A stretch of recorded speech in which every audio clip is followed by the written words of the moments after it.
Very short piece. It's an example of how Mr. Clark worked with students who were in a difficult place this year. He gave them permission to laugh, he gave them permission to cry, but he also taught them how to achieve things they didn't think they would be able to. And he took this one student who had never played a solo before, but felt that she must play a solo. She owed it to Eric as the only 8th grade trumpet player, and she decided to play a solo during the Eric Green ceremony when they played the song Kaleidoscope. So I'm going to read a little excerpt of it just so you can get the sense of what that was like.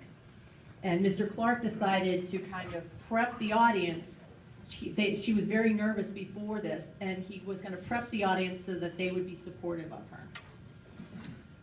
Before Mr. Clark started, he turned to the audience and said, "There was a young lady," referring to Lauren, "who was scared about doing her first trumpet solo, especially in this song. But he was certain that she would have all the support of those in the room when she does it, no matter how she did, which, given her emotional state beforehand, was a big question mark. The crowd would have her back." It started with Mr. Clark snapping his fingers. He silently drew a large circle in the air in front of him, that warm ball of sound. For the first 15 seconds, which featured the trumpets cascading in crisscrossing lines of sound, things were a bit unsteady. The trumpets weren't uniformly strong. The students' musical confidence wavered. But after watching the uneven progress of this piece for weeks, I was worried. By 15 seconds in, the pianist, the quiet yet elegant stick of a girl, Olivia, laid down the haunting and moody melody on the shiny black grand. It was as though a kaleidoscope had clicked into place in their minds. When the fluttering horns returned, I could hear their strength blossoming. By the 1-minute mark, I kept saying, "Wow," to myself. This did not sound like the same kids who, just 2 weeks prior, had no idea what to do with this piece.